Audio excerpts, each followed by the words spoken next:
What were the conversations with Nikki as far as at some point you guys were talking about her helping you find an apartment? So what did you guys talk about as far as your future together? That didn't really happen until like I got back from the beach. So I told her like I lied to her like, hey, like I had talked to Shanann about getting a separation. And that talk hadn't happened yet. No, I mean it kind of like she knew something was going on at the beach. I mean we weren't sleeping in the same room, and then she even mentioned the fact like, hey, Colorado's 50-50 state or something like that, and which I was like, okay, well, I guess she looked it up. But that actual talk hadn't like actually happened. I was just like, I thought it was going to happen. Yeah. And so in conversations with Nikki, and I get it. I mean, you're telling her like the progress toward the divorce is a little bit more than it was. Mm-hmm. And then so what were you guys planning? So it was more of like she was going to help me find an apartment that was affordable. That's kind of just around like Brighton, or maybe just close to work, like for Lupton or something around there. That's kind of like where my area was. Mm-hmm. Did you talk about moving in with her? She didn't want that. She didn't want that? Would you have done that if she would have been cool with that? I'd been a little too soon, I would have thought. It was just, we'd only been really seeing each other like almost like a month, or just talking about 2 months. That would have been really. But she called her house, like her apartment, like her, I don't know, like her, kind of like a shield, or kind of like her. She had another word for it, but like her safe place. Yeah, like a safe place or something like that. And she didn't like, people like to invade it, but that's why she always let me come over, because she said she felt like it was fine, like her dog liked me and everything. Like she would say, hey, you just ship people along here type thing. I'm like, oh, okay. So you and Shannon, did you talk about selling the house? At what point did you? There was some discussion there with Ann Meadows. She had sent an email to Ann about like how we would go about like selling the house. Yeah. And I think Ann told her about Ann was always about getting pre-approved. Just like like if you're going to sell your house, get pre-approved for like another house, so it's like much faster. Yeah, so you can just quickly transition from one to the other. Okay. When did that happen? Remember? I think it was either right before we left. No, that had to have been like first week of August, somewhere around there. I think she may have contacted her. Okay. So the plan was maybe to buy a house. I think you told me in Brighton, you think about buying a house in Brighton. Yeah, just like she liked that Adams 12 school system or something. Yeah. So okay. I think that's what Brighton is. Adams County. Yeah. What were you thinking about when you called the school that day, on Monday? I was freaking out. I didn't know, like I was thinking in my head, like what I just did, what I just done, and I didn't know, like it was stupid to do anything. To call the school, to call Ann, to call anybody. They were right to be, suspicious about anything. Like, 'cause I knew I probably sounded eccentric on the phone and out of sorts, and just I don't even know what they were thinking. They heard me. I think they thought I was weird, but I don't know how you would not sound weird, like you said. So are you 100% sure the girls were still around and alive when you drove out? Okay. So that's completely accurate. There's nothing else about that. They got in the truck. Okay. Where did the blanket go? It's probably in the trash can or something, I think. In the trash? It wasn't like, it was still in my truck. Okay. We thought we saw some GPS where you had stopped by near construction, a roll-off dumpster. Is that true, or? I think that's like, I dumped my clothes in there. So that would have been on the way back to the house? My neighborhood. Yeah. When Officer Kunab was there? Okay. Was it one of those red construction dumpsters? more than likely. Okay. Did you pack new clothes? How did that work? I already have some in there because, like, in case we have like a spill or something. Oh. Yeah. If you ever get crude oil on you, you don't. Yeah, I have like 2 pairs of boots, all kinds of different stuff in there, just because like this one time I had to clean up a spill and I had defrost on, and I had like a headache for like 2 weeks because like the crude oil that comes, it's bad. So I always have something in there. So where did you keep them after you took them off? Like, did you just change out there into your new other clothes? So like I dumped my clothes in that dumpster. But that wasn't that on the way back? When you were coming? Like, you'd already worked the whole day, Yeah. right? I'd work like till like 11 or so. 11. Yeah. So that was back when Nicole Atkinson. Yeah, when she was Yeah, when she at my called. house, hitting the doorbell, that's when I Right. knew someone was at the house. Right. Did you think right then, like, oh fuck, like here we go? Or what were you thinking then? I didn't even know why she was there. I was like, I didn't know, like, maybe she had an appointment or something with Shanann. I didn't know. What did you think, like, that day, like, what you were gonna say? Like, what was your plan? Were you just gonna go home and be like, report to the police that your family's gone, or? I had, like, once, like, I had no idea what was going to happen. Like, after everything, I mean, I don't even know how I was even acting even normal to people that I was around. Because when, like, Troy and Cody and Chad and Melissa and all them, like, you know, when they showed up on the site, I don't even know how I was even being somewhat even coherent what I was saying, but apparently that I shouldn't be. So I didn't know what was going to happen. Like I said, this wasn't like something like some Criminal Minds type. Like, well thought Yeah, out Yeah, thing? it wasn't nothing like It that. was minute by minute at that point. Yeah, it was.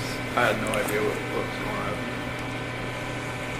So once the girls were gone, was it also just a minute by minute thing as far as the oil tanks? Yeah, I didn't know what to do. I mean, just thinking about an oil tank just makes me want to throw up. And was that just because it was in front of you and there it was and just presented itself? It wasn't a plan beforehand? Okay. Was there any reason why the separate ones? No, it's like you said, it was like a going up, just going up the stairs, and it just didn't. No, like what Frank said, it's like I was trying to separate everybody. That's not. No. No, Yeah. I didn't want to separate anybody. What was the reason? I can't even tell you. It was like I said, like something else was in control of what I was doing, and it was like I was doing something I never thought I would ever do in my life. Did you think there would be less chance of someone finding them if they were in separate tanks, or? I don't know. Sounds like he's over there. Oh. No, I didn't. Whatever my reasoning was in my head that day, it wasn't sound. Nothing was right. And you don't even remember thinking about it? No, it was just like it was like a reaction of something that I wasn't even thinking about. Yeah. Can we talk about the trash bags? Do you remember that? Oh, with There were two. okay, yes, trying to, because like this sheet kept. I didn't want to, like when I was putting there's one coherent, I guess, thing I had, like I didn't want the girls looking at Shanann while they were in the back seat. So what'd you do? I put a trash bag on one end and on her feet and on her head, so they didn't have to see. Okay. And they were just too little to kind of figure out, right? Yeah, they didn't know what was going on. Okay. That's good. I just know, like, when I was driving up there, I mean, you know, they were just, you know, sitting there just, you know, kind of asleep or kind of just like, you know, holding on to each other, laying in each other's laps. You know, I didn't,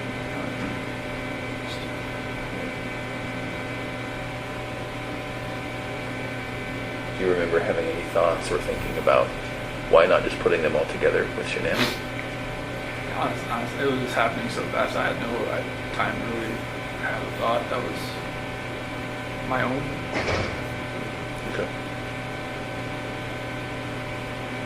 But I wasn't like dutifully trying to separate anybody Yeah. passing away, trying to keep anybody separate.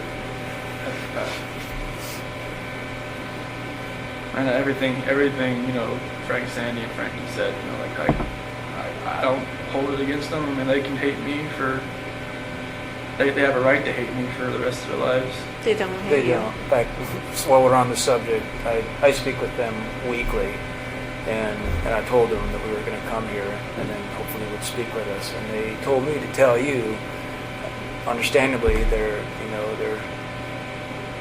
devastated, but they actually said that they love you.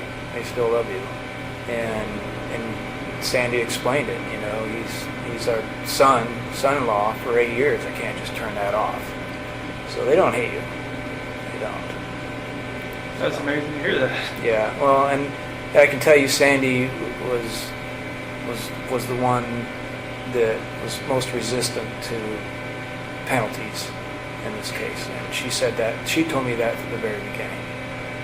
That she didn't want that. It's God's decision. It's not her decision. And then she told me that even then. So it's not just a one-time thing that she has said it to me. It's been over the whole course of the event. So that's probably one of the most honest things someone's ever told me. So it's pretty amazing. Faith is. She's obviously a believer. So am I. I get it. So I understand it. That's amazing to even hear that. Yeah. Good people. I would have figured they would have hated me for. They don't. I mean, yeah, anybody would think that.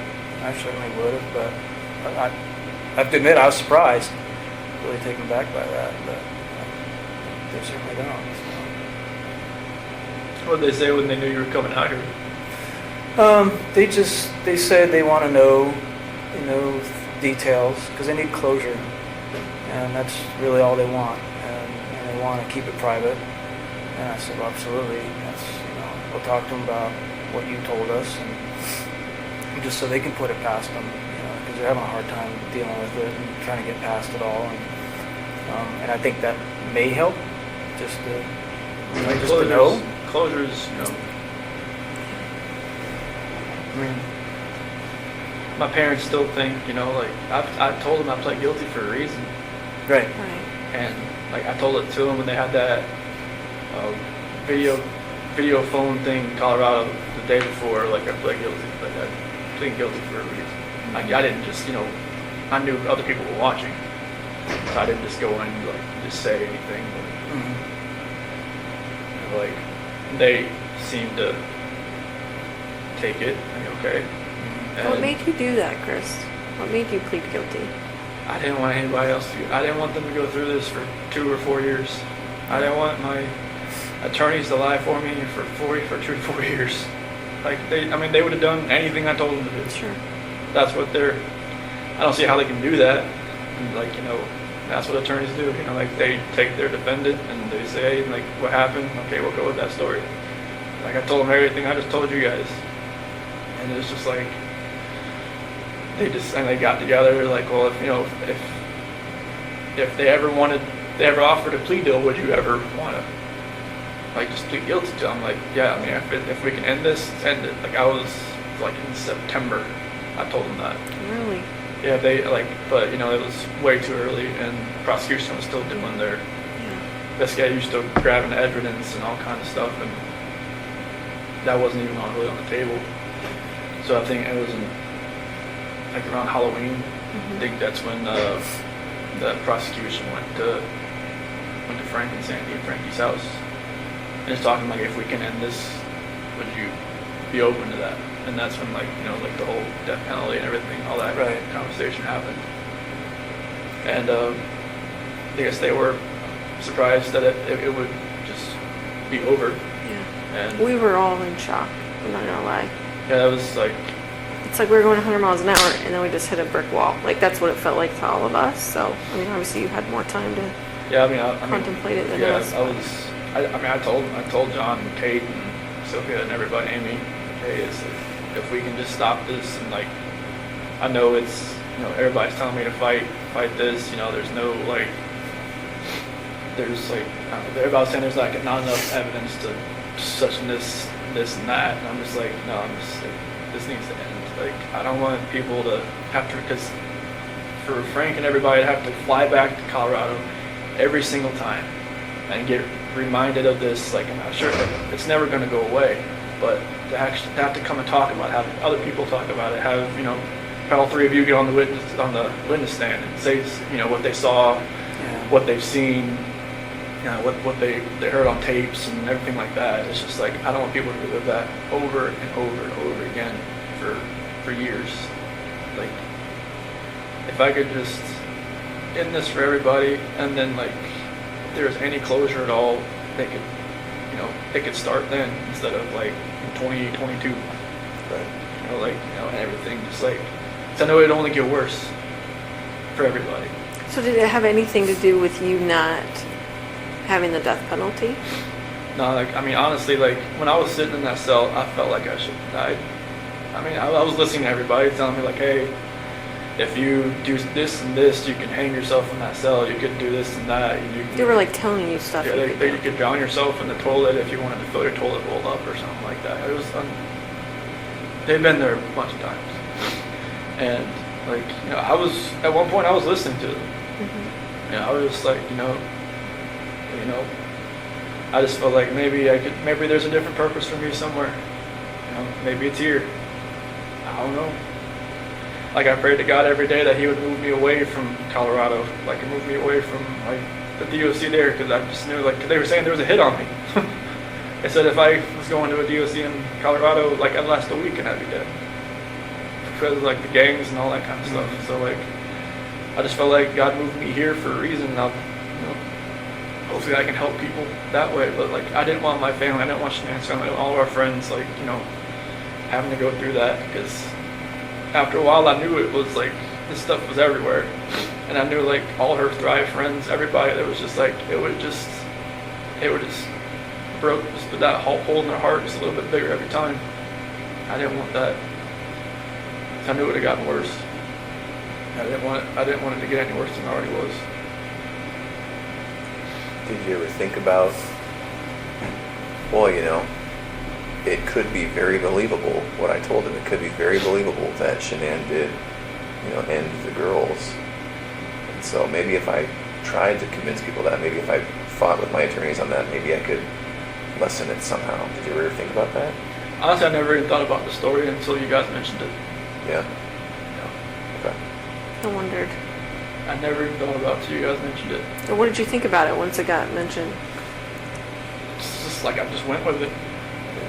I didn't, like, you know, I knew my dad was out there. I knew it was like, you know, I knew they would probably believe it because, you know, my mom and my sister just never really liked Shanann.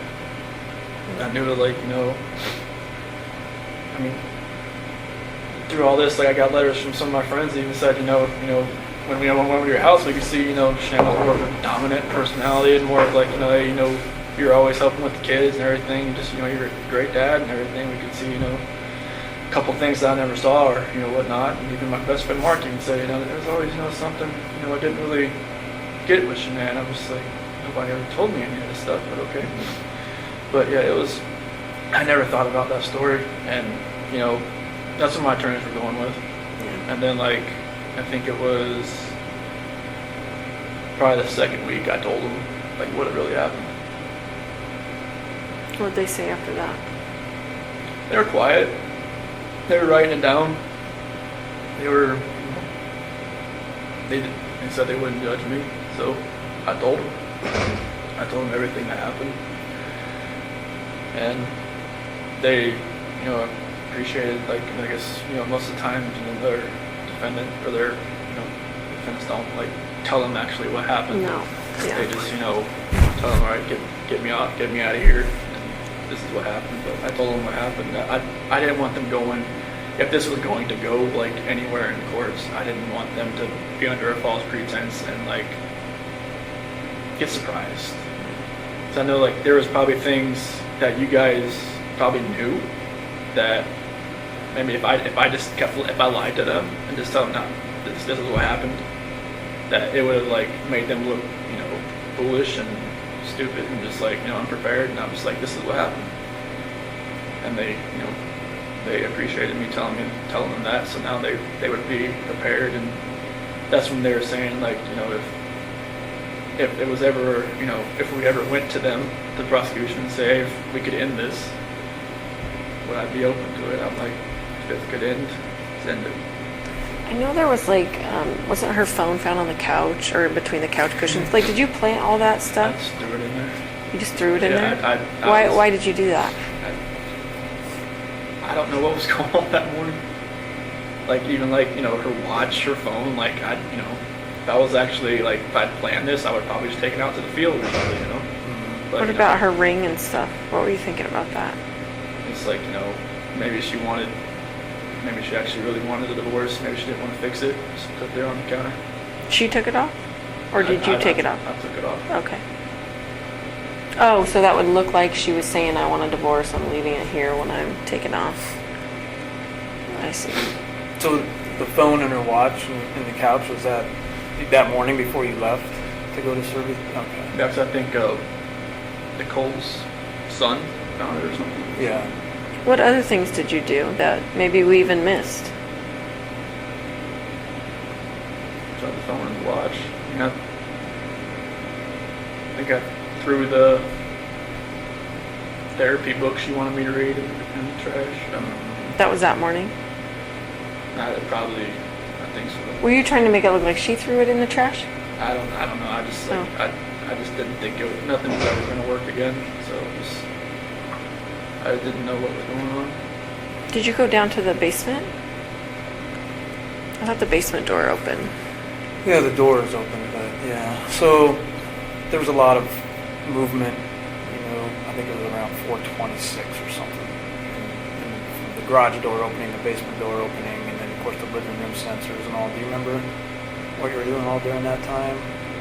Other than You had a going lot of in and out the steps. garage. I'll just say that. Okay. So like the basement, I'm not sure. I mean, the only thing I really have down there is my workout, the bench press and whatnot. Do you remember going down there for anything or opening that door for anything? Did you think about, well, maybe I'll take her out that way, or is it a walkout basement? No. I wasn't at your house. Okay. No, it's like a garden level basement. So Okay. But no, I don't remember really. I don't think I worked out that morning. Like, were you packing your lunch in the kitchen? Like, did you Oh, have to yeah. do all that normal Yeah. stuff? Yeah. Okay. Yeah, I packed the lunch and everything. Did all that, but I don't remember about the basement. Unless I just worked out that morning, I just don't remember. I don't think I did. So one of the more, Unless there was a trash bag down there at that time. I don't know. Yeah, you got trash bags from there? Maybe there wasn't any in the garage and I went down there and got one. Do you normally carry a roll of trash bags in your truck? No. So there was a roll in your truck. There was? Yeah. Maybe I just grabbed it and brought it with me then. That would have been kept in the basement, maybe? Or Basement or the garage. or the garage? I'm sorry, what were you saying, Graham? one of the more kind of poignant or tender moments in all of this was seeing you with your dad when he came in. What was it like when you picked him up at the airport? It was very strange. It was kind of like I almost knew this was probably the last time I'd ever see him on the outside. In my head, I knew that. Yeah. What'd you guys talk about? Honestly, like, he just wanted to talk about sports. He just wanted, he just, like, you know, he's always the kind of, like, you know, distance himself from, like a problem type thing. Like, you know, when, like, if there was ever an issue or anything like that, he always want to talk about, like, just bring up, like, when I would try to get him to quit smoking, like, all the time. Like, that's after, like, I graduated high school and whatnot, he would... Are you talking about cigarettes? Yeah. Okay. And he would always, like, just change the subject. Like, oh, you know what happened in the race? Football? Just something. I mean, he just never wanted, like, you know... He said, okay, oh, yeah, I'll get to it. And then just, boom, something else. And, you know, I just kind of felt like it was kind of like that. You know, like, he asked, like, a few questions. Like, you know, do you know where they're at? And do you think, you know where they're at or anything like that? And I just, you know, told him no. And then, like, start talking about, just want to talk about sports and just like normal things. And just kind of, I'm not sure if he maybe knew anything, you know, maybe he kind of figured out something maybe happened and just wanted to talk to me as his son.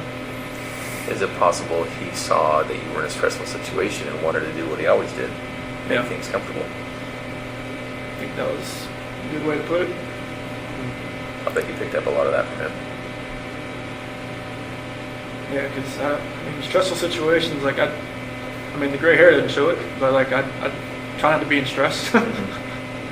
But you know, it's like, you know, I worked on cars. There was a lot of stress because it's always, you know, it's on commission. You know, you get paid what you do, not by showing up. So, and, you know, then Anadarko was a little less stressful because, you know, I got paid just to be there. But, you know, it's, Was your dad's marriage like yours and Shanann's marriage, as far as like your dad was the more passive one and your mom was the yeah, more my mom dominant? was always the more aggressive one. Was she like Shanann in a way? I mean, were you attracted to Shanann because she was kind of like how your mom and dad's relationship was, or? It was like, you know, it almost mirrored like her mom and dad's relationship, honestly, because her dad's like my dad. Because they're both like kind of calm, cool, and collected. I could see that, And her yeah. mom is very, Sandy rules that roost. Oh, yeah. yeah, very. And it's just like, you know, I kind of related it to that. Mhm. Because like, her mom always said like, she always told Shanann that she would marry somebody that was kind of like her dad. And I felt like I was kind of like her dad. Mhm. I mean, I wasn't like, you know, I couldn't build a lot of things he could, but, you know, our personalities were kind of like, you know, I was always, you know, I think he really liked me the first time he met me because, like, I was helping Shanann with this, she had got this car from the dealership that she worked at, and she was driving around and it felt like, you know, the wheel was about to fall off. And I pulled over where her dad was, and I got underneath it, jacked it up, and I was like, you know, trying to fix everything. He's saying like any other guy she'd ever dated would have just like stood by and watched me do it. And so I think that's when he really like kind of liked me. Took to you. It was just like I was always wanting to help people, not to hurt anybody. Well, and you helped her all through her lupus, and you're at the colonoscopy, and you're jacking up the car, and Yeah, I mean, anytime she had an issue with like Carter at the 30 South Customs, and like I would just go out to work, see what I could do with it. You know, I would just, you know, do whatever I could to help. yeah. Well, and I think one of the reasons Frank and Sandy work so well is because Frank let Sandy be Sandy. Yeah. And they probably both saw in you that you let Shanann be Shanann. Yeah, I just like, you know, I didn't try to change her. Right. Like I just let her be, you know, who she is. Yeah. She's like, you know, she's gung ho. She's, you know, she knows what she wants. She's gonna go get it. Yeah. And I didn't say, hey, you know, you can't do that. And that's what her first husband did. Yeah. He controlled everything. He tried to be Sandy, and it didn't work. And she turned into almost like me. She was like, she just kind of like played back and just kind of like let him do what he was doing. And then I think she learned after that she could just be herself. And then with me, she could definitely be herself. Yeah. So that's how it worked. So do you think your dad had any inkling? Because I'm trying to remember the timing. He showed up when you were still walking around. You weren't in any trouble yet when Ronnie came in. Yeah, I had met with you the night before, Mhm. for like 3 or 4 hours. And then I was at Nick and Amanda's house. Okay. We met there, and that's when I went to go pick him up. Okay. And you picked him up. It was early that morning, right? He was like 10:30, I think, when his flight came in. Okay. And then so from there, you guys probably drove home and then to the police station. Yep. And the talks there were no type of confession from you. Okay. No, it was like he was just gonna wait. I Okay. told him like, you know, if you're hungry, there's like that barbecue joint down the street, Yeah. and like, you know, it's good. And just, you know, he told me he never left. He didn't. I wasn't lying. Yeah. He was faithful. He was. Yeah. I mean, I don't know how he lasted that long without food. We ended up giving him food. Yeah. Oh, okay. He was great. And the reason I ask is because when I look back and watch the video, now knowing what I know after talking to you today, I can see how genuine he was. But I just didn't know if you guys had come up with some sort of plan. Okay. No, we never talked about anything Okay. like that. I don't know, if I had told him anything, he would have probably just told me, just tell him right away. I think you're right. Like, he would have still loved me either way, but he would have told me, you need to tell him, Yeah. like, right now. Yeah. Like, you don't need, I mean, I didn't think I was going to be there for 14 or however long it was, like 10 hours, however long I was there that day. You were there a long time. Yeah, but it was. He would have told me just to say, just to tell you. Yeah. Did you know walking in there that you were going to tell us? Or did you think, I didn't. I mean, I knew there was a reason you brought me back in. I know, well, for the. what'd you think about the polygraph? That was horrible. Why did you say that? I don't know how you do that. Why do you say that? Because Tammy's a torturer. I'm not. No, like, I mean, Tell me. You answered. Oh, you asked me questions for like 3 or 4 hours beforehand, and then you do the polygraph, and it's like you just break down somebody's brain to where like. Too it's like much or what? Too much. Jello, and it's just like I know it's you guys have a job and you have a plan, and that's you executed it. She's thorough, right? There's just Yeah. there's Yeah. no way to get out of there without the truth. No, I mean I kind of knew like because right when he asked me about like Saturday night, when I told you about the walking, I was like, man, she was like going through her head. I was like, why? Well, we did know, we found out about Nikki right before the polygraph. I figured that out after with meeting with John and everybody that Yeah. she had met with somebody from the CBI, like on the 14th or the 15th. I was just like, wait, they were talking. Oh, okay. So you already knew. So, but I mean, I didn't know how extensive it was, but yes, we knew. yeah, I mean, walking in there that day, just walking into that room, I knew I wasn't walking out. Yeah, Just the feeling I had walking in that room. yeah. Just seeing, I mean, I don't remember if the polygraph stuff was already in there. I think it was. It was, yeah. But it was, I knew it. I just feel like sometimes when people, do the bad thing and they stay, like, some part of me thinks, well, I think they're here because they really want to tell us what happened. Because it's not normal that you want to keep all that in. Like, that just kills people on the inside. And I could tell it was killing you that day. Yeah, I mean, it was just like that. The 13th when I slept in the house, it did nothing. I don't think I slept maybe like 2 hours because I just finally just got so tired I just fell asleep. I had every light on. Nothing felt right. What were you thinking about during your media interviews?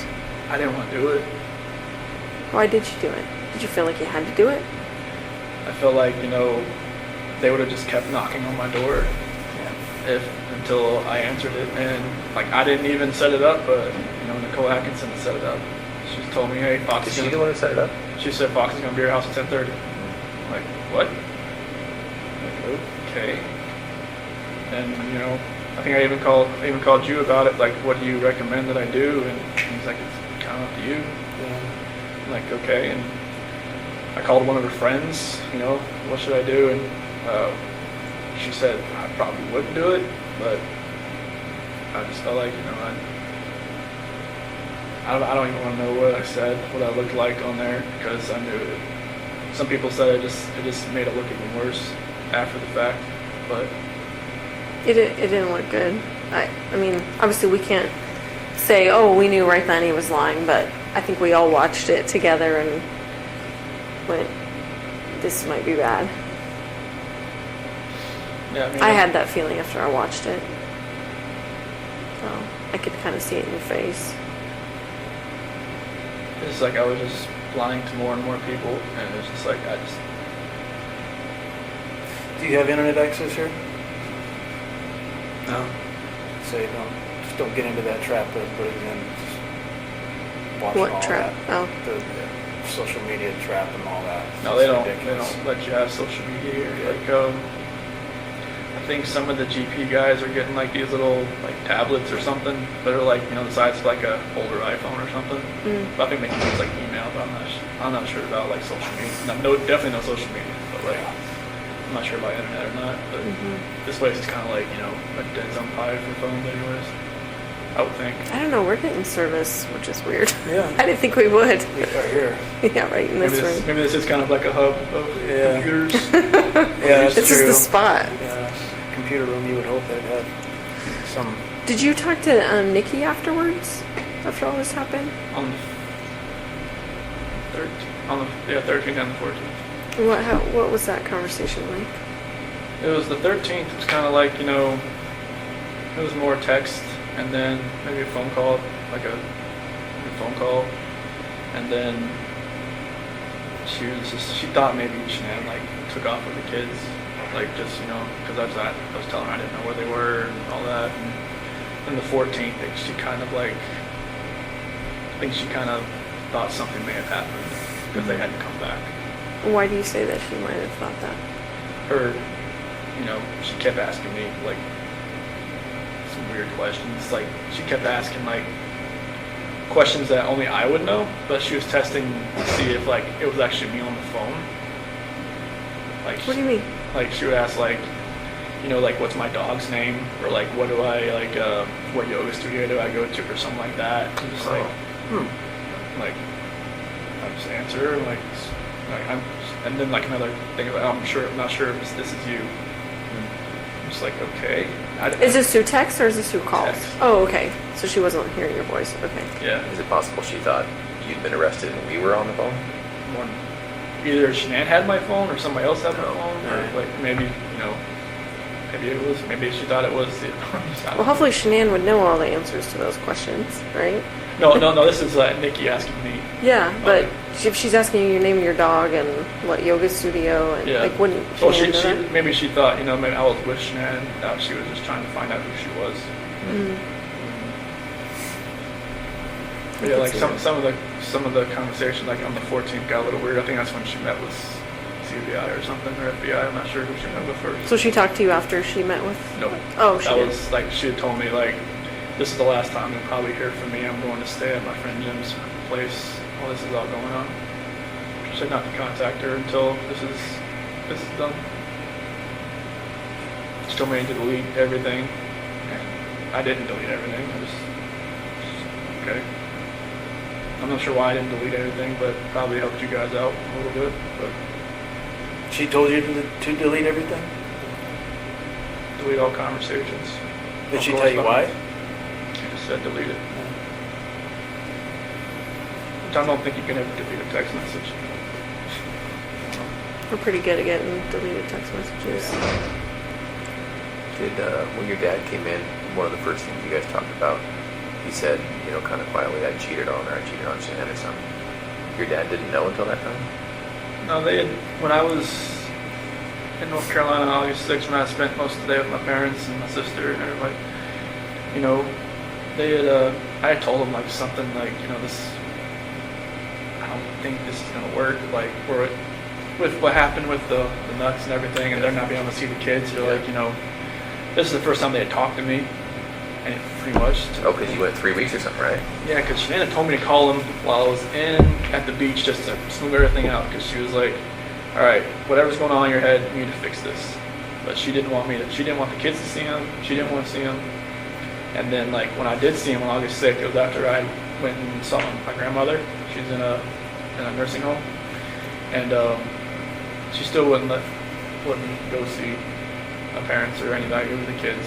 So I just told her to leave me there, and my dad would come pick me up, and spent the whole day there. And I just they were they said they want to see the kids. They just don't know if they could ever just forgive Shanann for everything that happened that day. I guess I'm not sure like everything that was said that day when they had that argument, but apparently it was like a knockdown, drag out, like bomb that went off in there.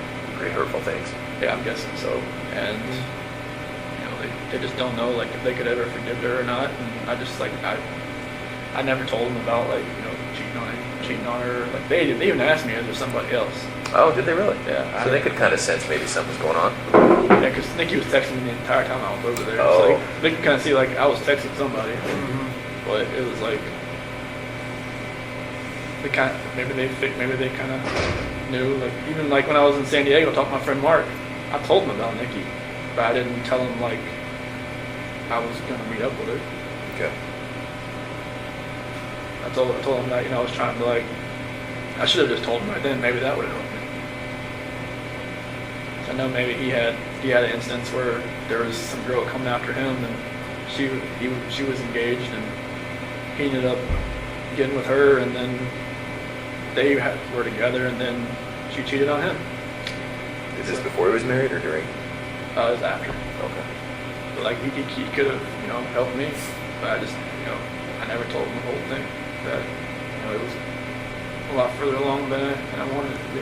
That's interesting to think about, right? Because your dad could have given you some good advice. Yeah, everybody. Now this is my friend Mark. Oh, My I'm dad, sorry. Okay. Yeah, when I was in San Diego. Oh, I gotcha. So you think you told Mark about that, hoping that he maybe questioned you about it, or? Well, I was, because, you know, Mark, my best friend, you know, I grew up with him since I was like 8, 9 years old. Yeah. So, like, he had been married before, and it didn't work out. I guess they were stationed together or something, like, over in Korea. And, I should have just kind of just came out with, like, the whole story. Like, you know, like, I just told him, like, there was this girl at work that, you know, I've been talking to, but I'm just distancing myself from her. Yeah. But that wasn't the case. Yeah. I was just letting it, you know, exponentially get worse. Right. And if I had told him, like, hey, you know, Yeah. he would have been like, whoa, man, like, all right, take a step back and look. Yeah. Right. And, like, don't, like, fall into that trap, being you're going to be alone for 5 weeks. And there's times I wish, you know, like, maybe Shanann didn't have to go away for 5 weeks. Maybe we all just went for 1 week. Yeah. Nothing would have ever happened. Yeah. It's only, I mean, 5 weeks alone, that's the only reason really that was almost even allowed to happen. There are quite a few people who would tell us and who do tell us, you need to look into Nikki more, Nikki Kissinger. All the way from the extreme end of things being Nikki's the one who ordered the hit. She was there. I'm in the basement. She was there. Yeah. You know, so the extreme is she's the one who told Chris to do it. She's the real problem. All the way, that's the extreme side, and then all the way to, well, there were these texts where she was infatuated, she was in love, she was saying how good Chris was in the sack, and maybe we should look at her more. You know, what would you say to those people? Like, you know, she had her moments where I had to talk her, like, off a ledge kind of deal. What does that mean? Like, I guess after the fact, there was like videos of her that she was like recording herself because she's like bipolar or something. I never knew that, but it's like, and she would get worked up about nothing. She would just like, she came to my house once because I think it was like July 4th. I didn't have to work that day, so I didn't like get up at like 4 o'clock and go home. Mm-hmm. And Shanann called me like 10 times in a row. And I didn't hear it because I was sleeping. And I was just like, and she was pissed. Shanann was pissed. And like I called her on outside, like, where are you at? Like, what? Like, I was like, I didn't have to work today. It's like, you called me at like 5:30. It's like, the kids want to talk to you at 7:30. I'm like I was sleeping. She's like, she just like, screw you. Like, like I don't know where you're at. And I went back inside. I told me, I gotta go. And she was just like, okay, are you coming back? I'm like, probably not. So wait a minute, you kind of lost me there. Were you at Nikki's place when Yeah. Shanann called you? Yeah. Okay, and so you were sleeping in her bed. Yeah, because I wasn't going to work that day because I gotcha. I didn't have to that day. Okay. The first holiday I ever had off.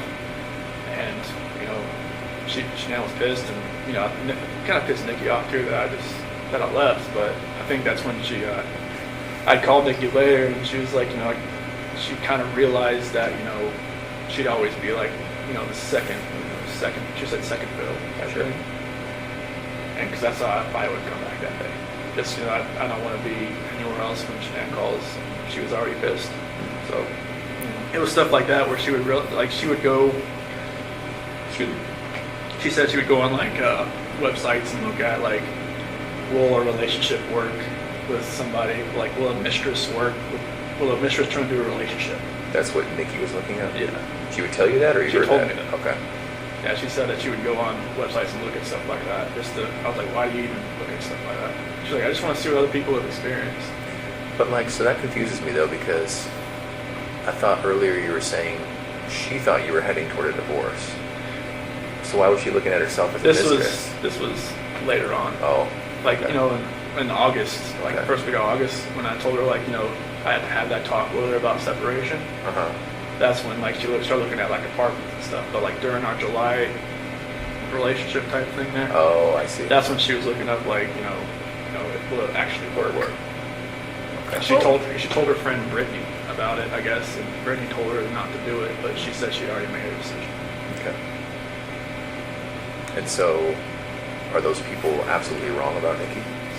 She wasn't asking you to get rid of your family? No. Are you sure? Yeah, I'm sure. Okay. And no part of any of this was because she put it in your head or asked you to, or? No, she never. I mean, this whole relationship contributed to it. Sure.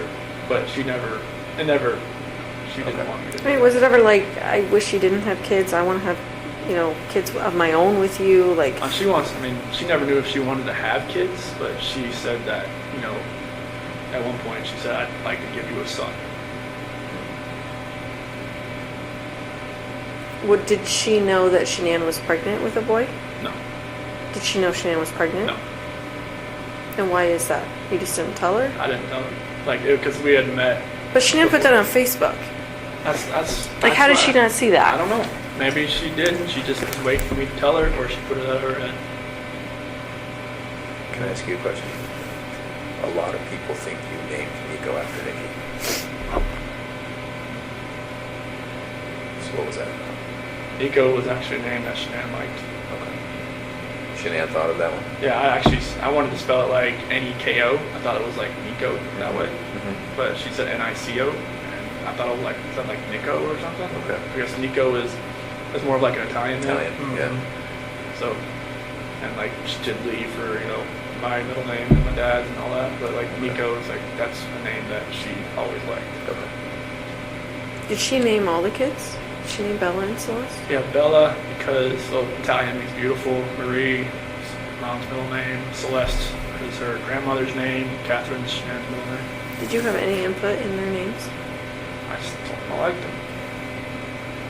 I was like, if we had a third child, I was gonna, maybe we could have like Lee in the middle name, but I knew like the girls' names. It was, I love those names, so I was like, that's cool. Mm-hmm. Especially like with the, you have little nicknames for them, like Belle and Belladine and Cece, obviously. So it was good, but yeah, Nico was, it was.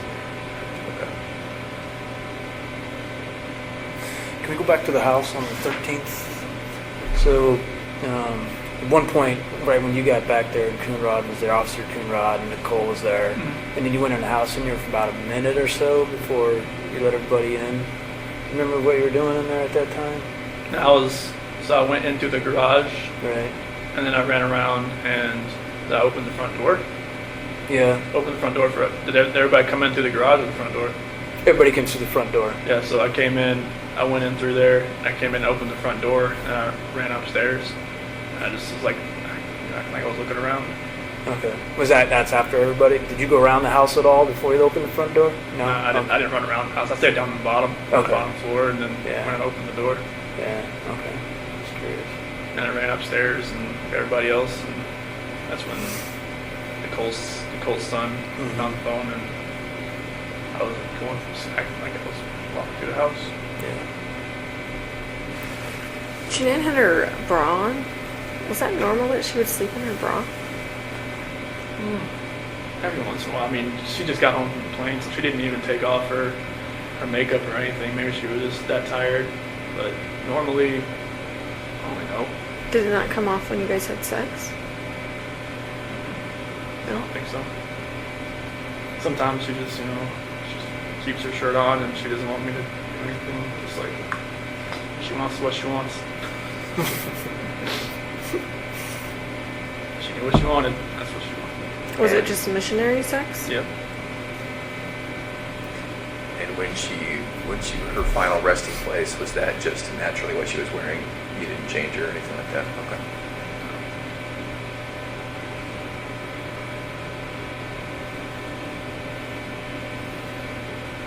Did you have to see any of that stuff? Pictures or anything? No. I asked not to. Okay. They said I could. I was like, no, I don't want. I've prayed for those hazmat workers that I'm sure it was hazmat, right? I had the You were part of it. yeah, and like We were all there. We were all there. I'm sorry.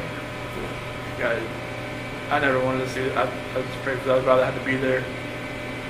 I never wanted to know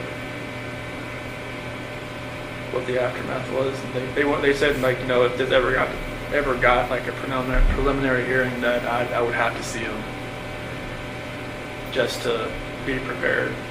and not have a reaction, an initial reaction. But I was like, I don't want to see him.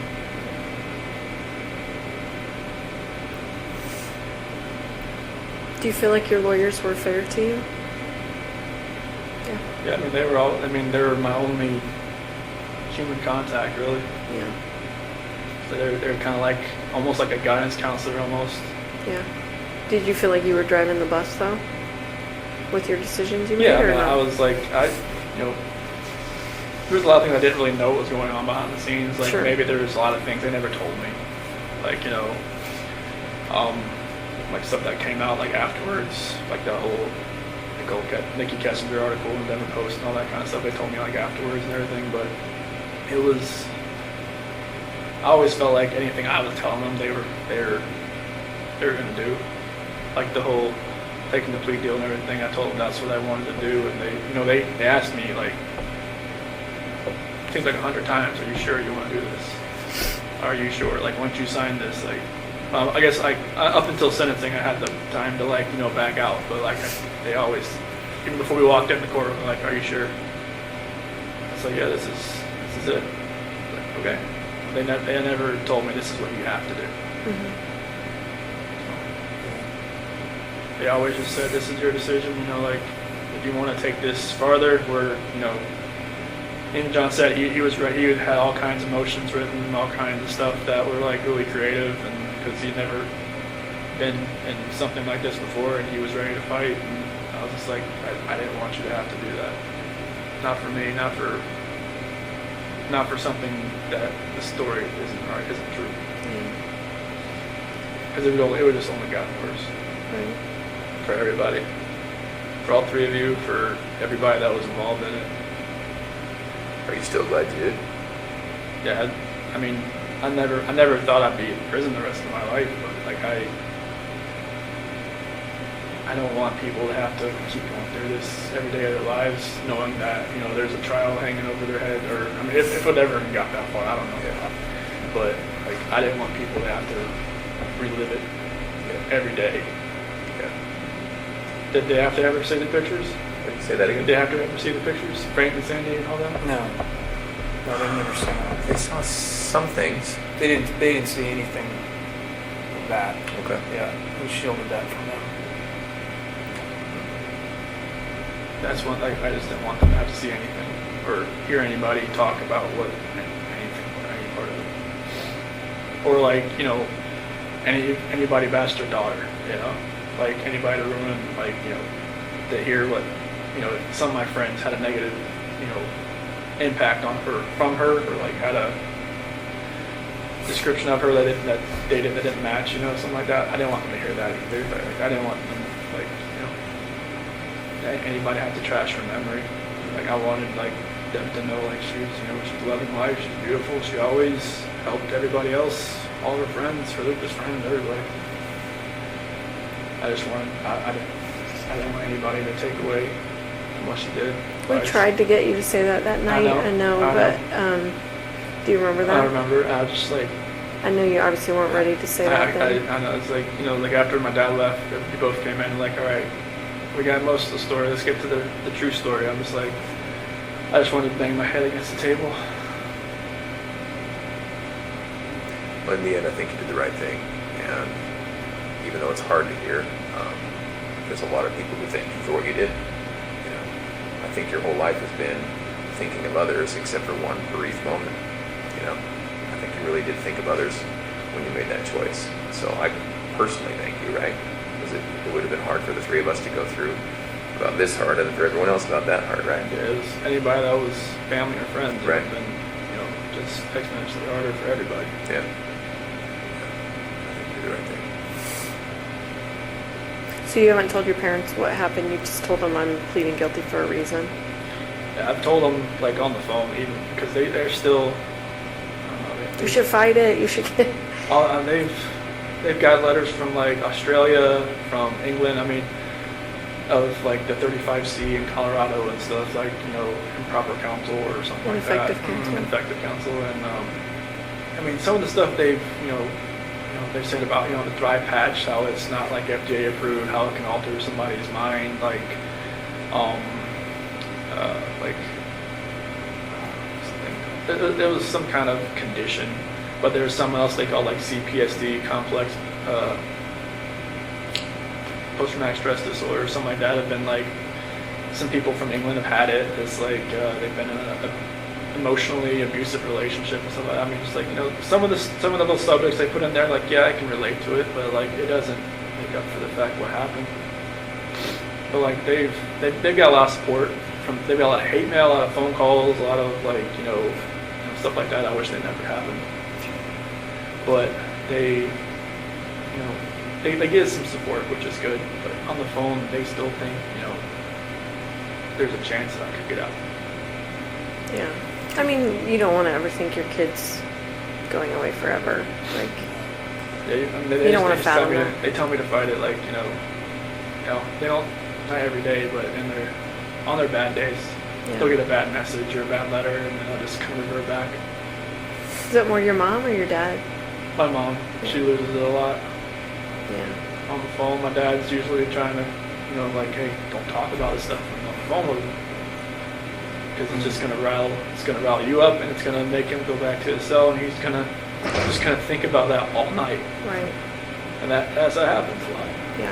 Would you ever want them to know what you're telling us today? I'd rather just tell them myself. Yeah. Said they're coming. I think they're gonna try to make a visit in like May or so. So they don't, do they still think that Shanann killed the girls? They still believe that, even though I told them I pled guilty for a reason. But they think that I was their words like railroaded by illegals. Yeah. Because they, you know, they felt like they pressured me to do it. Yeah. To, Do you feel like that? no. No. No, they asked me plenty of times. This is like, you know, they wanted to fight. Like they were, if I said fight, they would have just, you know, gone and Put on their gloves. yeah, just went in there and did it. You know, and it's like, no, I can't have you do that. So Chris, you care about others deeply. I can tell. You worry about others. And I've asked you, you know, a bunch of times today, but you're not just telling us that you did it because you feel bad for Shanann's memory. You did it? Okay. I have to say, like, you know, after this was all over, you know, people would bring up, like, oh my gosh, I bet you're going to find out that Chris, you know, used to torture animals and, you know, all this stuff. You can imagine, like, you know, hearing that someone's capable of that, what have they done in their past, those kinds of things. Can you think back to your past at all, like your childhood, and think about any other moments that maybe you felt this same rage? I mean, obviously didn't do anything like that, but maybe felt that rage, and like what would have triggered that, or anything like that? Not really. I mean, I was always like somebody that tried to coax people down, not to, like, if somebody wanted to fight somebody else. I think I got in a fight like when I was in 3rd grade, but it was like, you know, we ripped each other's shirt, went away crying. You know, it was like stupid. I was just like, why did I do that? And like maybe that was like my only like bad thing I did in school. So I can't think of Did you anything. feel it on the inside, whether you didn't act it out? Like, did you feel like if someone bullied you at school, or if someone whatever, like, would it still be inside you? Like, did you feel like that even though you didn't actually act on it? I don't believe it's because I was always, you know, I never really talked to many people. So I mean, people knew who I was, but they didn't really, I mean, I never really spoke to many people. That's why I never had a girlfriend in high school. I mean, I was always kind of like, just fly under the radar. Did you feel like you had low self-esteem? I won't say low self-esteem. It was just like, I didn't want to be part of like a group or a clique. I just like, you know, I had a couple friends, and I sat at the lunch table with them, or sat out, they call it like the fish pond area, and, you know, just chilled out there. You know, I didn't really want a whole lot of friends, just kind of like, just close knit, and I just wasn't out there. I mean, like I said, people knew who I was, but it wasn't a matter of like I was popular or anything.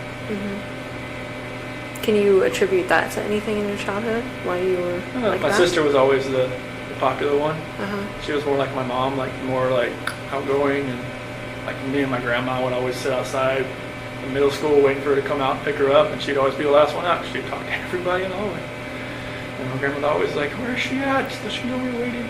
But, you know, I was just the opposite of her. And I was like, sometimes you have kids that are like, the same, and some of you have opposite. Me and my sister are completely opposite. Maybe I just drew on that I didn't want to be the popular one. I wanted to be just, just a regular guy. Mhm.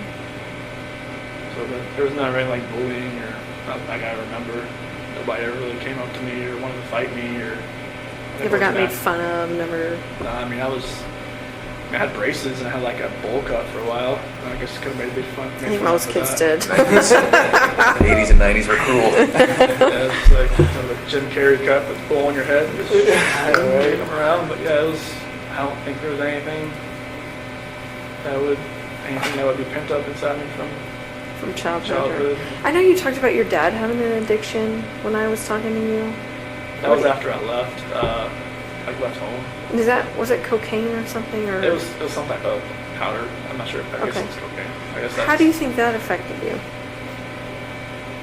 I don't think it affected me. Well, it did affect me, but it didn't like take like deep down. It didn't like really hurt as much as I thought it would. It was kind of weird because I think it was my mom or my sister told me, like when they talked to him about it, it didn't seem to register. Like I said, like he would just change subject, and like when I talked about it, he immediately changed subject.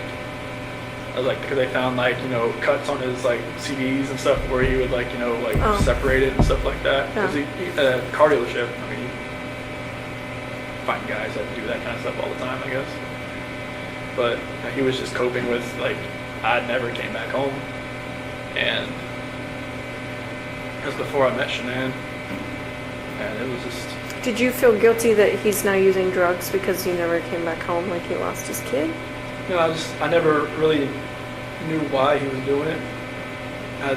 After the fact, I knew it was because he was coping with that, but I never knew why he really actually turned to drugs. My mom thought he was having an affair because like, all this money was going somewhere else just for the drugs, but like myself, I never used drugs, so I always try to tell him like, hey, like what's going on, like why do you need to use this, and just like you could be using this for a whole lot better things, just don't throw your life away. I mean, like, because you could see in his face, like, it's like eyes, or like everything was getting like, like the drugs through your face, and like your skin was getting all loose, and like he was losing a lot of weight. Mm-hmm. His nose was bleeding all the time, and all kinds of stuff like that. And I was just like, hey, you smoked like every day of your life since you were like 15 or 16. You're like, I can't get you to stop that, but I can get you to stop this.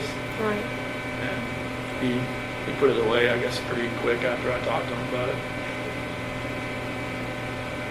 Do you think you were closer to your dad than your mom? Mm-hmm. Yeah.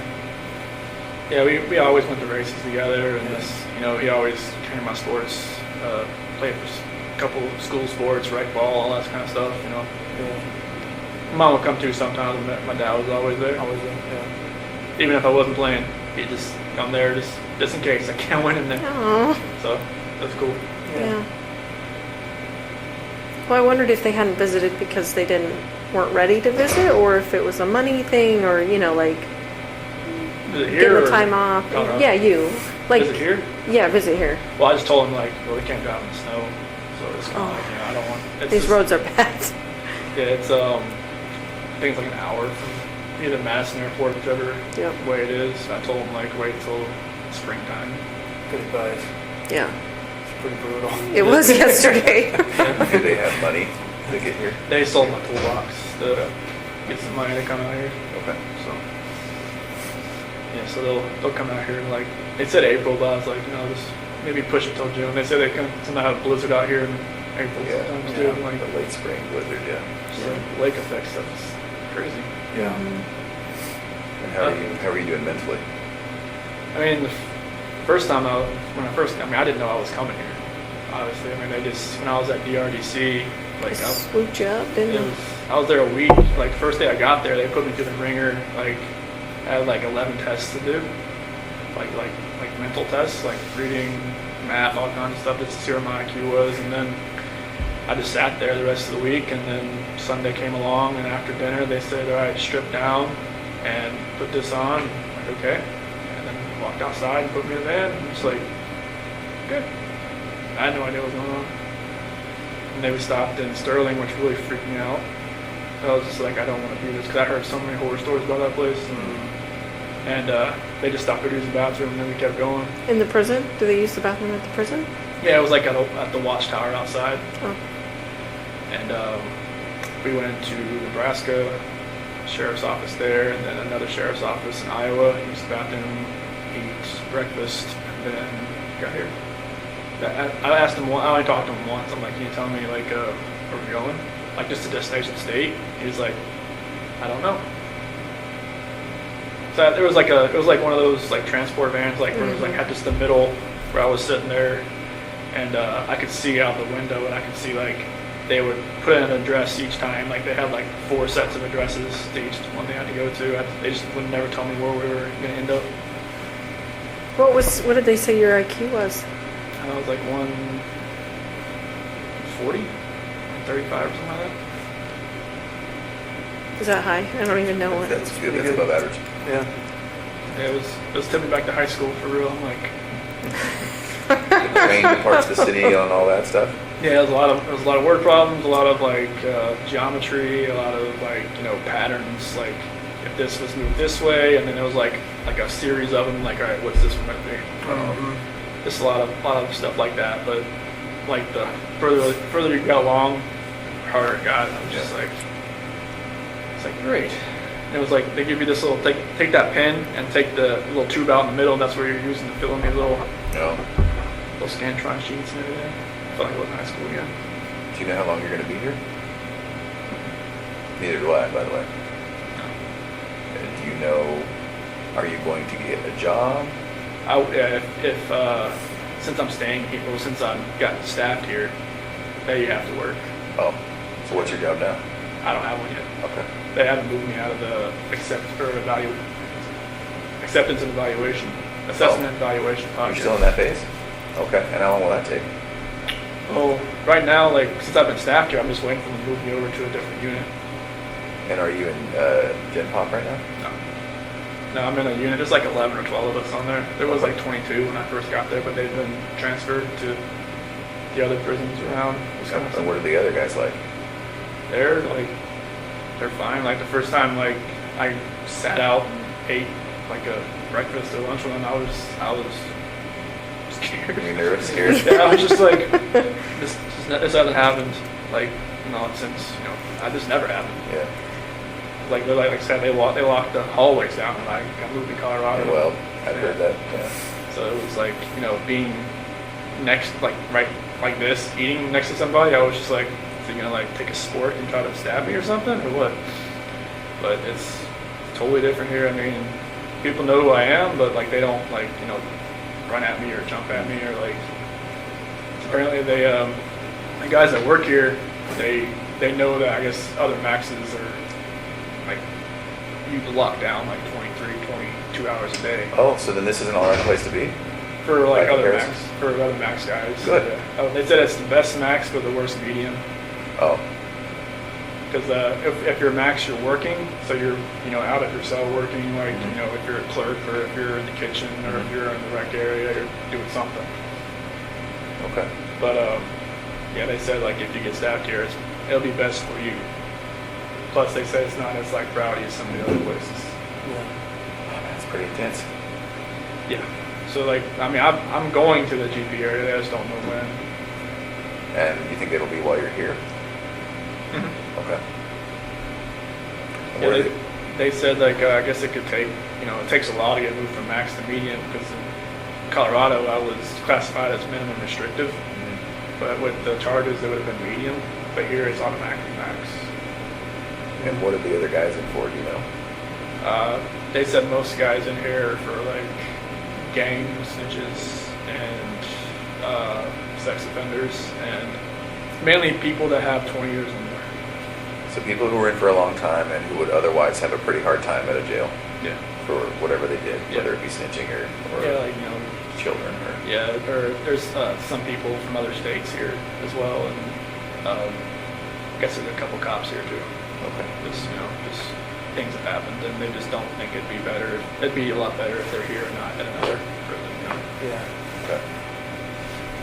So what kind of jobs are available? I mean, Well, it's like they'll probably have me in the kitchen more than like that's where everybody starts out. Like either washing dishes or like, you know, putting food on the trays or helping, you know, pots and pans, something like that. Right. But they have like libraries. They have like, you know, I think this is the PSU area, the psych area. So they'll have like different guys doing clerk stuff around here. I mean, they have over like 300 GP guys here that are like live here. So they have a job for every one of them. Wow. There's even a guy that shovels the sidewalks. I think we saw him. Yeah, I saw this him. morning. Yeah. Yeah, I don't know if I want to be that guy. Not here. Do you go to therapy? Do you see a psychologist? There's actually the one her name's like Javier or something like that. She seemed like once a month, and she's actually from Aurora. Really? Yeah, it was weird. I walked in there, I saw a Bronco flag. I'm like, okay, who are you? But yeah, it's. So does she give you therapy, or? No, she just like talks to me just to see if I need anything, or if like if I need psych meds, or if I need anything like that, which I've declined all that stuff. But most people in my unit have meds. That's Just what- to have them, or do you think they need them? Well, it's like a special management unit. Like they just put me on there to keep me away from GP. And like most people either like just have like some type of medication they're on. But you don't take anything. No, they just keep me on there until the security advisor says, you know, you can get moved to GP down the hall. What kind of stuff, like food and stuff, do you miss the most from the outside? Food? Yeah. Well, I know from, you know, my last time in North Carolina, Bojangles, that was really good. I don't know if you guys ever go to North Carolina or no? Is that barbecue? It's chicken and biscuits. Mm. And that barbecue place down the street from PD. Mm-hmm. Forget what. Smokehouse. Yeah. George Boys. Yeah, that Yeah. one. Yeah, the burn ends. I miss that. And just you know, I miss Dan's cooking. That's for sure. Like her spaghetti sauce and her fried pizza. Yeah. Fried pizza? I don't think I've heard of that. What is I've that? never heard of that. So her mom has, or I think it was her mom, her grandmother on her mom's side had this like this dough, homemade dough you can make, and just make up the dough, and she would make it up with Bella and Celeste sometimes, with like a little smaller one, but she would make the really big one, and then she would put it in the oven, the bottom oven, and let it sit there for a couple hours, not put it on or anything, just let it rise, and then once it's done, take it out, form it, throw the spaghetti sauce she has, and spread it around, and throw the mozzarella and pepperoni and put it on the oven 350, and But what part of it is fried though? well, they have some parts that you put on the grill, you can put it Oh. on the Okay. stove too. Okay. It's really good. I mean, it's really thick, Yeah. so you got. Apparently we need this from Yeah. Sandy. I will work on that. Yes. Write a note. Yeah, Are you able to stay out of trouble here? yeah. Nobody's getting in any fights? You're not getting written up for anything? You're not getting... Okay. I try to keep a little profile here, so I don't want to. I guess they say if you get like 2 contact reports, they'll ship you out if you work here. They don't want. To another location? Yeah, Oh, so then, does that incentivize people keeping their nose down? yeah, Okay. yeah. Because I guess a couple guys got busted for having a cell phone. Oh, I'm not sure how they got it in. No kidding. Yeah. Like that stuff just baffles my mind how that stuff gets to. I mean, they won't even let, like, if somebody sends me a letter and it has, like, like, someone sent me a Christmas card with glitter on it. They'll let me have it because it's glitter. Because it's, like, it's contraband. So, like, yeah, I don't have people get like, cell phones and stuff in here. So what do you do with all these letters that are coming into you? Most of them, like, I just have, like, this... If somebody writes me once, I'll never write them. Just because I don't know, like, who they are, like, where they're from. I'll keep it. If it's like a weird letter, I'll shred it up, throw it away. If it's like a supportive letter, I'll keep it around, just like, a supportive letter. And then like I've had some people like write me like a second and third time, but they've changed the way they talk, or like they've said different things. Like there's like this dude in like California that wrote me. He's a senior in high school and wrote me. He's like, okay, dude. I look at the name, like, okay, shred it up, threw it away. He wrote me again, like 2 weeks ago. Totally different. Like, never mentioned like his age, never mentioned his setting. Like, hey, like I support you. I'm like all this, like that. Like, if I didn't recognize his name, I would have known like he was just an 18-year-old kid, senior, trying to just like probably just get information. trying to, because there's been like journalists and like other people like you can kind of tell like they ask a lot of questions. But I try to like take into effect who's writing me and like just not to respond. Like I've responded to a few people just because like either my parents have talked to them on the outside and then I kind of know, okay, it's a real person. Oh. But like there's some people that like it seems like they're just trying like to get help for themselves too. Like some people ask like like just for spiritual advice. They're asking for spiritual advice from you. Yeah, like if they're not asking about the case, I'll write them back. If they ask about the case, I don't write them back. Yeah. You think you'll be in love again? There's a lot of women out there that are in love with you. No. I don't think that's gonna happen. I'm not the guy that's down the street or whatever it is. I've heard enough about that guy since I've been here. What have you heard about him? He got engaged over a letter. He did, yeah.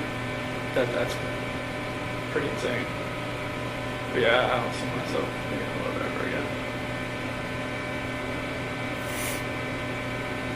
Do you have some ladies that are giving you a lot of, like, just telling you that they're in love with you and that kind of stuff? Well, I've had a couple letters that have been like, I hear you get a lot of letters from lady friends that tell you all you need to know. And I'm like, I don't get those letters.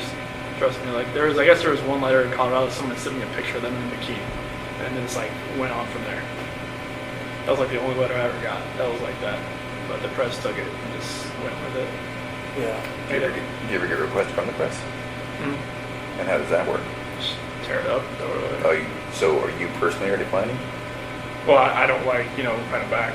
Would they allow you to talk with them? Would they allow many here to talk with you? I don't know. I guess some stations have asked to come in here and talk to me, but they have told them no. Oh. But I've gotten letters from like, Denver stations and whatnot wanting to talk to me. And then quotation marks off the record. I'm like, yeah, right. Okay. Anything I write. Yeah, you're right. Yep. So yeah, I just tear it up, throw it away. Have you thought about, like, writing a book or anything like that? No, that's nothing like that. What do you- My mom and dad. Sorry, what was it? No, go ahead. My mom and dad was saying maybe you should like write down like how you feel or like how you've been dealing with this type thing. Just write it down and that would be my story. But I'm just like I'm not writing a book. That's not me. I mean, I've always had a really crazy imagination as well. Like when I was a kid, like I even convinced my teacher I went to Japan over the summer or to China or something. But she said, you should just write down, your story, like, how you've coped with this. Why did you convince your teacher you had gone to another country? It was just, like, what you did over the summer. And I was like, I went to China. I just started writing. And she actually believed it. I was really convincing. So Well, you're a smart dude. yeah, it was, and they, like, parent-teacher conference said, so how was China? What? Nope. So earlier you were talking about how this experience you're gonna want to help people. What do you mean by that? So like there's a couple letters that I've gotten. Like this one girl, she's in like an abusive relationship and she just can't find a relationship like with God. And like I never read the Bible before all this. Like in Weld County, I read it because Right. in the segregation hole there, it was like that was the only book I got. And I was like, okay. I read it cover to cover, and I never thought I could, being how many pages were in the Bible, but Right. it stuck with me, and like I've been reading it more and more here. Like I got a different version here. I've just been reading it and just writing down like a couple scriptures a day, like to give to my mom and dad. And they've been like making a little journal and stuff like that. And my Uncle Johnny and his wife Martha, they're actually missionaries, and one of my cousins is actually as well, and they've been helping my mom and dad, and they looked at a couple of my letters, and they were amazed at how mature I've gotten with like the Bible and everything, the scripture and everything. It's just like one gift that I did get was a good memory, as far as like being able to memorize stuff. Right. And like that's what happened with cars and with the oil field. I can just memorize acronyms like that, and I've been memorizing a lot of different scripture. I can just kind of like help people that way. And just like there's been inmates that have left my unit and went to a different place and have written me just to ask like, can you give me a couple of scriptures to help me through this? Like, do you know of any? I can help somebody that way. Yeah. That's good. Do you get to go to school or anything? They don't have any of those programs here. Oh, they don't. It's a evaluation prison, so they don't. I think this is when they have the sex offender class in here. Mm. That's the only thing they really have. You can go to that? No. No, I always ask, like, why do people go in there? And they're like, you don't want to go in that class. Like, oh, You stay away from that okay. class. I'm like, okay. Yeah, that's the only thing they have here, but they have other, like, that's like the map of the prisons they have here. Yeah, I was looking at that earlier. Oh, wow. They have a lot here. Yeah. Like 3 right in this area. Yep, they're right around here. I was just amazed that one thing I did see out the window when there was like a neighborhood that's right next to the prison. Yeah. So just like, is I that felt the same thing. Yeah. weird? Because like in Colorado, it seemed like they're all like out in the middle of nowhere. Yeah, Right. Sterling's in the middle of it. Yeah, Okay. Easy. Well, we might take a little break right now. Well, I think it's almost time for you to eat lunch. Yeah. Like 20 minutes. felt like the polygraph. Everything just like I look up the time. I'm like, oh wow. It's been 4 hours. Holy cow. They might let us come back and talk to you. Okay, There might be a couple more things we want to go over. Is Okay. that something you're up for? that's fine. Okay. And then the other thing is, we might be back in a month and a year and 2 years, if you're up for it. Okay. Now that's way down the road, but I guess maybe in the back of your mind, just think about that. And I hope so far today's been all right for you. Yeah, it's been. Honestly, when I walked in, I was just like, wait, I know these Where do I people. know these guys? I looked at you. I'm like that's not the site counselor. That's oh my gosh. Okay. Yeah. They're Colorado people. Because on the past that A&E sergeant, I was like, all right, who am I meeting? I go, it's not the A&E sergeant. Yeah. So there's a possibility we might not make it back today. I just want to let you know, but Okay. we might. We really appreciate you talking to us. Thanks Yeah. for coming. Yeah. Total took me off guard. I didn't know ideas of that. Yeah. Yeah. And again, this isn't it. Your case is over. It's closed. So that's not what today's about.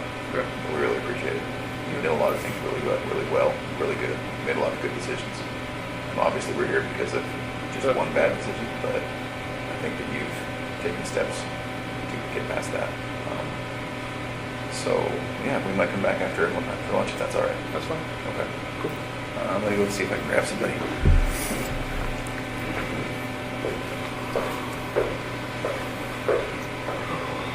What airport are you guys flying to? Yeah. I think I had the better drive. I think you probably did too. Mine was like 50 minutes. Theirs was like 2 hours. Yeah. It was the snowing. It's snow, pretty the nasty Lake out effect. Yeah, the wind's blowing. Not like wind like Colorado then? It was a hell of a lot colder. Yeah. Well, and yeah, the roads aren't getting cleared like they would get cleared in Colorado. I think they just have so much. Yeah, you it know, just that- comes in and just dumps. Yeah.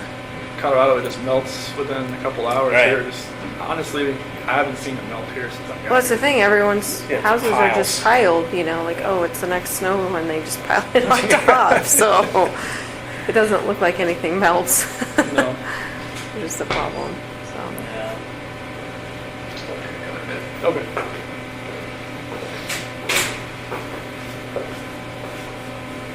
do you guys go outside for rec or anything, or? No, not when it has to be over 50 degrees. Oh, so you won't be out for a while. No, they have like a rec, like a little basketball court down the hall from where my unit is. So we get there about 5 days a week for like 40 minutes. Nice. So it's a good chance to just get out and just run around a little bit, just stretch your legs a little bit. Yeah. Any weights or anything you can use? Yeah, there's some weights in there. We go with another unit, and they're it's the infirmary unit that goes with us, and most of them are like in wheelchairs and whatnot. So we kind of like I just let them do. I don't want to get in the way. Just like let them like there's like the pull downs and the lats and all that kind of road machine and stuff like that. So it's pretty cool.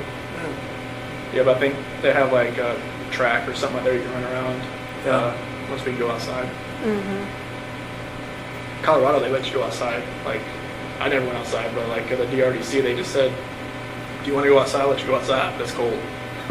No thanks. Buyer beware. Like, hey, should I go eat more wreck today? You're like, no. Like, no, it's like 30 degrees outside. You can go outside if you want. It's like, okay. But their version of wreck was like, they'll put you out in a little cage and let you like kind of walk around for a little bit Yeah. at DRDC. It was a little different there. Hey, if we don't want to come back, I just want to let you know, I talked to your dad the other day. Okay. And just to get your property released to him. Oh, that phone and stuff? Yeah, your Okay. phone and what else? Wallet. Your wallet. Okay. Yeah, and we have some other things too, so. But I have to wait for the DA to release all that stuff and then Okay. red tape crap. So. Gotcha. But then we'll send it off to him. Okay, awesome. Thank you. Yeah. Yeah, I know he wanted my phone, just that it was Yeah. on pictures on there. That's what he said. I think I had that phone since like 2016, so there's a good amount on there. Yeah. If we don't make it back today, it's going to be because of some of their scheduling. It's not that we don't want to talk to you some more. Oh, this is fine. There's more things we can talk about. Okay. But if we don't make it back, that's why. Okay. Yeah, it's a holiday, so I figured they'd be pretty much open. Yeah. Yeah. So I didn't see many people walking through the hallways when I came down here. Usually there's a ton. Of visitors or what? No, just a ton of people, just like workers walking up and down. It seemed I pretty see. sparse. Yeah, it did seem sparse, didn't it?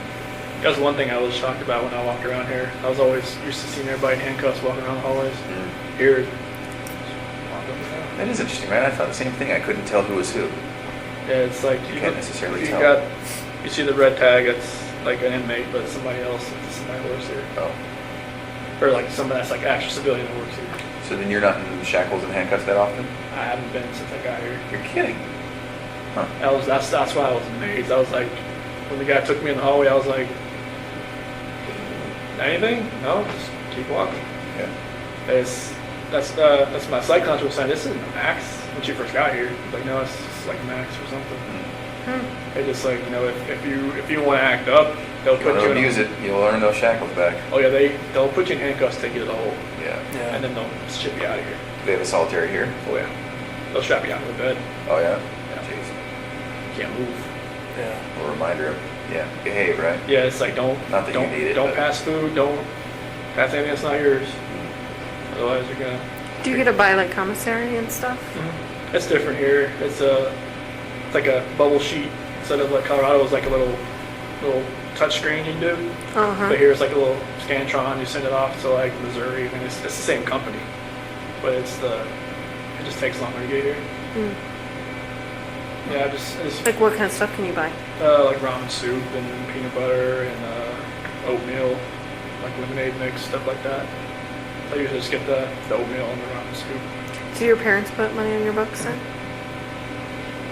Yeah, I'm not sure how like that restitution stuff's gonna work. I'm sure like that'll like whoever sent me money on the canteen will probably like it'll take a little bit of it too. Oh, yeah. That's right, sir. Okay. That's right. Yeah. Alright. Thank you. Thank you, Chris. All right, thank you. All right.